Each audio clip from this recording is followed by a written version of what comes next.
आज हम डिटेल में समझेंगे क्यों ऐसा होता है और एग्जैक्टली क्या करना चाहिए ताकि तुम एंट्री के मोमेंट पर ब्रेक होना बंद करो और ट्रेडर की तरह काम करो, ना कि इमोशन वाले इंसान की तरह। ट्रेड का डिसीजन बटन प्रेस करने से पहले कंप्लीट हो जाना चाहिए। एंट्री के बाद तुम सोचते नहीं, तुम सिर्फ एक्सिक्यूट करते हो। सिग्नल का मतलब है कैंडल मूव हो गई, नहीं होता सिग्नल फैक्टर्स का कॉम्बिनेशन होता है। Context, level, candle, shape, impulse, pull back, repeatability. Hi, मैं रवि हूँ और अगर तुम अभी ऑल इन ट्रेड पर ट्रेड कर रहे हो तो मोस्ट प्रोबेबली तुमने ये फीलिंग एक्सपीरियंस की होगी।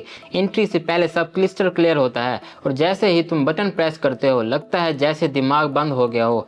तुम्हें अभी ट्रेंड देखा होगा, लेवल देखा होगा, कंफर्मेशन देखा होता है, लेकिन एंट्री के तुरंत बाद शुरू होता है डाउट्स, पैनिक। अगर ऐसा हो गया तो शायद एग्जिट कर लूं, शायद रीएंटर कर लूं और तुम्हारा एनालिसिस लिटरली आंखों के सामने टूटने लगता है। आज हम डिटेल में समझेंगे क्यों ऐसा होता है और एग्जैक्टली क्या करना चाहिए ताकि तुम एंट्री के मोमेंट पर ब्रेक होना बंद करो और ट्रेडर की तरह काम करो, ना कि इमोशन वाले इंसान की तरह। और हाँ, अगर तुम्हें ज्यादा ब्रेकडाउन, एल्गोरिदम और सिंपल रूल्स बिना बकवास के चाहिए तो मेरे टेलीग्राम में आ जाओ। वहां मैं एंट्री के स्ट्रक्चर, बिगिनर्स की मिस्टेक्स और वो सब पोस्ट करता हूँ जो एक्चुअली कॉल हेड मेंटेन करने में हेल्प करता है। लिंक डिस्क्रिप्शन में है। चलो शुरू करते हैं। सबसे पहले मेन चीज, मार्केट तुम्हारा एनालिसिस नहीं तोड़ता, तुम्हारा एनालिसिस तुम्हारी साइकोलॉजी तोड़ती है। रिस्क के मोमेंट पर जब तक तुम सिर्फ चार्ट देख रहे होते हो और कोई ट्रेड ओपन नहीं कर रहे होते, तुम ऑब्जर्व कर रहे होते हो, तुम कॉल रहते हो, तुम रैशनल होते हो, तुम पूरी पिक्चर देख पाते हो। लेकिन जैसे ही तुम ट्रेड में इंटर करते हो तुम पार्टिसिपेंट बन जाते हो और यहीं पर गेम में वो चीज आ जाती है जो एनालिसिस के टाइम सही थी, स्टेक। और यहीं से पहला ब्रेकडाउन शुरू होता है। तुम प्राइस के मूवमेंट के तौर पर देखना बंद कर देते हो और यूज अपनी पर्सनल एवोल्यूशन के तौर पर देखने लगते हो। प्राइस तुम्हारा अगेंस्ट, मैं गलत हो गया। प्राइस पास, मैं शुरू नहीं हूँ। प्राइस थोड़ा प्लस, शायद जल्द ले लूँ। प्राइस थोड़ा माइनस, शायद क्लोज कर दूं और टॉलरेट ना करूं। ये मार्केट नहीं है, ये तुम्हारी नर्वस सिस्टम है। सबसे फनी बात यह है कि एंट्री से पहले तुम बिल्कुल इंजीनियर की तरह एनालिसिस करते हो, प्रोबेबिलिटी, सिनेरियो, कंफर्मेशन, और एंट्री के बाद तुम से इंसान के मोड में चले जाते हो जो सिर्फ लॉस से डर रहा होता है। मुझे अभी तुरंत राइट होना चाहिए। और जानते हो क्या एनालिसिस को क्यों तोड़ता है? क्योंकि एनालिसिस प्रोबेबिलिटी के बारे में होता है और इमोशंस कंट्रोल के बारे में। इमोशंस डिमांड करते हैं ट्रेड प्रॉफिट में होनी चाहिए, अभी तुरंत, बिना पुल बैक के, बिना डाउट के। लेकिन मार्केट ऐसे काम नहीं करता। रीजन 1, तुम एंट्री से पहले एनालिसिस कंप्लीट नहीं करते। मोस्ट लोग ऑन द गो एनालाइज करते हैं, उन्हें लगता है सब समझ आ गया, लेकिन डिसीजन एंड तक फाइनलाइज नहीं होता। तुम एंट्री ले लेते हो और फिर भी सोचते रहते हो, इसकी वजह से एनालिसिस टूट जाता है। तुम ट्रेड को रियल टाइम में कंट्रोल करने की कोशिश करते हो, कंडीशंस को बीच में चेंज करते हो। ये रूल याद रखो जो मुझे पर्सनली बहुत ज़्यादा सेव कर चुका है। ट्रेड का डिसीजन बटन प्रेस करने से पहले कंप्लीट हो जाना चाहिए।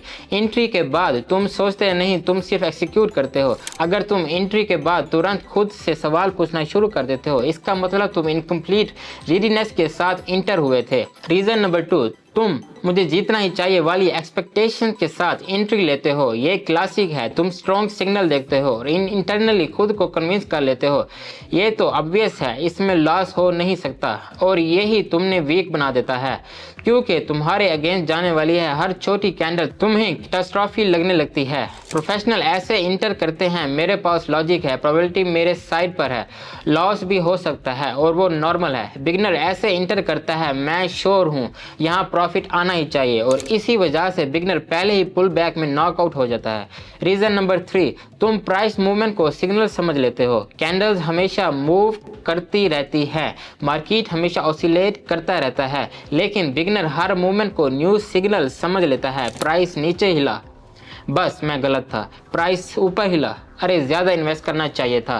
प्राइस रुक गया, मार्केट अजीब है, क्लोज कर देता हूँ। ये क्योस है, ये नॉइज पर रिएक्शन है, स्ट्रक्चर पर नहीं। सिग्नल का मतलब है कैंडल मूव हो गई, नहीं होता सिग्नल फैक्टर्स का कॉम्बिनेशन होता है। Context, level, candle, shape, impulse, pull back, repeatability. अगर तुम अपने दिमाग से नॉइज और स्ट्रक्चर को अलग नहीं कर पाते, तुम्हारा एनालिसिस हर बार टूटेगा। रीजन नंबर 4, ट्रेड अमाउंट तुम्हारे दिमाग पर प्रेशर डाल रहा होता है। एक सिंपल सी बात है, लेकिन ऑलमोस्ट कोई ऑनेस्टली एक्सेप्ट नहीं करता। अगर अमाउंट तुम्हारे लिए ज़्यादा बढ़ता है, तुम्हारा दिमाग सोचेगा नहीं, वो सिर्फ खुद को बचने की कोशिश करेगा। तुम चाहो तो कितने भी स्मार्ट रैशनल काम हो जाओ, लेकिन अगर रिस्क तुम उस हद से ज़्यादा है जिसे तुम साइकोलॉजिकली लूज कर सकते हो, एनालिसिस वहीं ख़त्म हो जाता है। फिर शुरू होता है हाथ कांपना, जल्दी निकालने की अर्ज, सडनली हरी।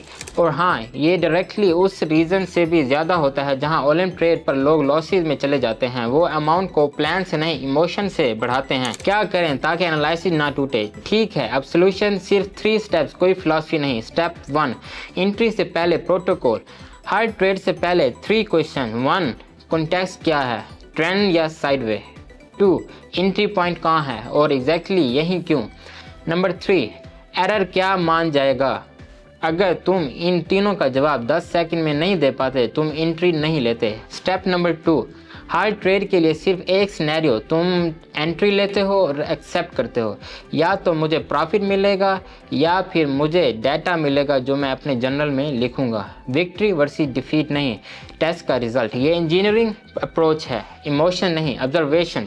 स्टेप नंबर 3, इमोशन पर स्टॉप। अगर एंट्री के बाद तुम्हें ये फील हो, जल्दी क्लोज करने का मन, बिना सिग्नल री एंटर करने का मन, तुरंत लॉस रिकवर करने का अर्ज, इसका मतलब ये है कि तुम्हारा ट्रेड इमोशनल हो चुका है और उस मोमेंट पर सही एक्शन और प्रेस करना नहीं होता। सही एक्शन होता है रुक जाना। और यहाँ एक इम्पोर्टेंट बात, मार्केट तुम्हें ये प्रॉमिस नहीं करता कि वो तुम्हारी एंट्री को तुरंत कंफर्म करेगा। पुल बैक्स नॉर्मल होते हैं, फ्लक्चुएशन नॉर्मल होते हैं, लॉस भी नॉर्मल होता है, लेकिन स्ट्रेस का मूवमेंट पर सिस्टम तोड़ देना ये नॉर्मल नहीं है।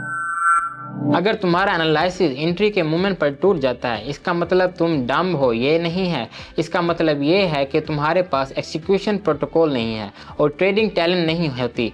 ट्रेडिंग डिसिप्लिन और रिपीटेशन होती है, बिल्कुल कोड की तरह। अगर सिस्टम सही लिखा है वो काम करेगा, अगर तुम हर बार रूल चेंज करते हो वो टूट जाता है। इसलिए तुम्हारा काम सिंपल बात है, एक और स्ट्रेटेजी ढूंढना नहीं, बल्कि जो तुम ऑलरेडी जानते हो उसे बिना पैनिक के एक्सिक्यूट करना, उससे सीखना। अगर तुम चाहते हो कि मैं तुम्हें ये रूल्स बिल्ड करने में हेल्प करूं, तो टेलीग्राम ज्वाइन करो। वहां मैं ब्रेकडाउन्स, चेकलिस्ट और स्कीम डालता हूं जो तुम्हें कॉल हेड रखने और इमोशनल लॉसेस से बचने में हेल्प करती हैं। लिंक डिस्क्रिप्शन में है, सब्सक्राइब करो। और अगर यूजफुल लगा और कमेंट्स में लिखो, एंट्री के मूवमेंट पर तुम्हें ज़्यादा कौन तोड़ता है, फेयर या ग्रीड। नेक्स्ट वीडियो में मिलते हैं।